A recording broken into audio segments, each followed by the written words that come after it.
Sa mundo ng kapangyarihan, pera at impluensya, may mga kwento na matagal nakatago sa likod ng saradong pinto.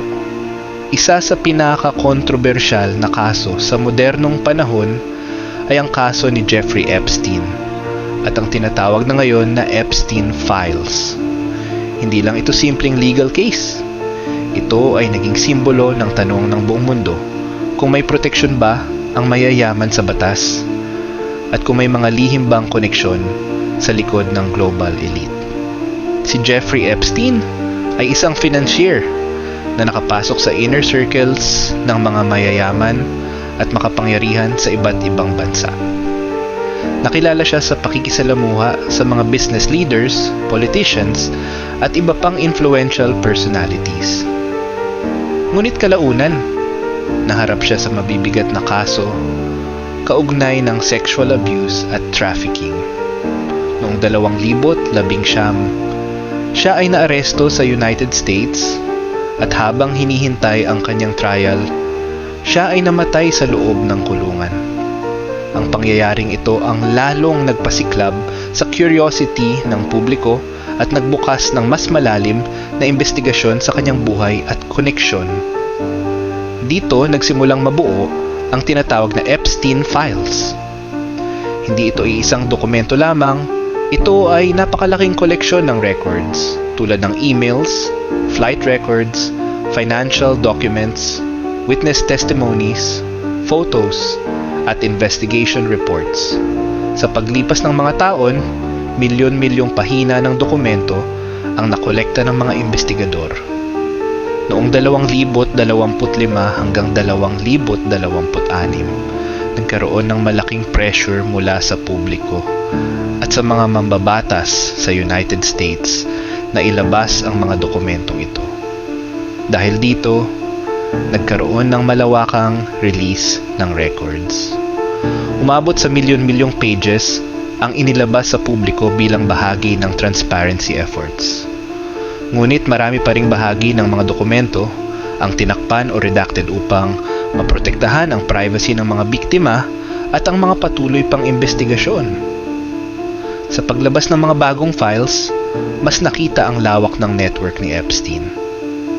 Lumabas na may connection siya sa iba't ibang influential people sa iba't ibang sektor, mula sa negosyo, politika, akademya, at iba pa.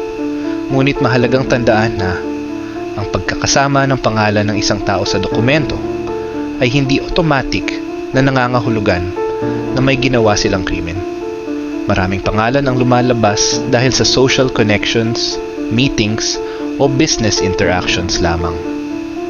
Sa ibang bahagi ng mundo, lalo na sa Europe, nagkaroon ng political impact ang paglabas ng ilang impormasyon. May mga investigasyon na binuksan, may mga public figures na kinwestiyon, at may ilang nagbitiw sa kanilang posisyon. Sa United States naman, mas limitado ang naging legal consequences. Bagamat patuloy pa rin ang pagsusuri sa mga dokumento. Kasabay ng paglabas ng mga files, lumabas din ang debate tungkol sa transparency at justice.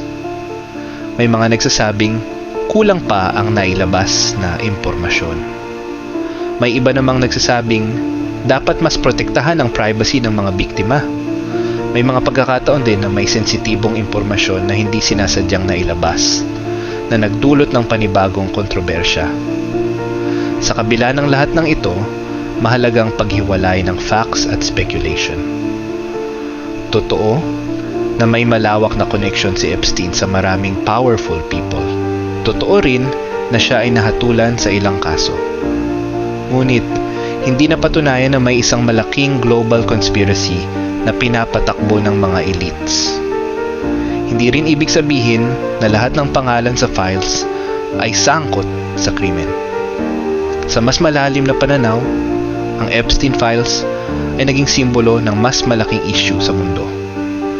Ang power imbalance sa lipunan, ang impluensya ng pera sa justice system, at ang tanong kung pare-pareho ba ang pagtrato ng batas sa lahat ng tao.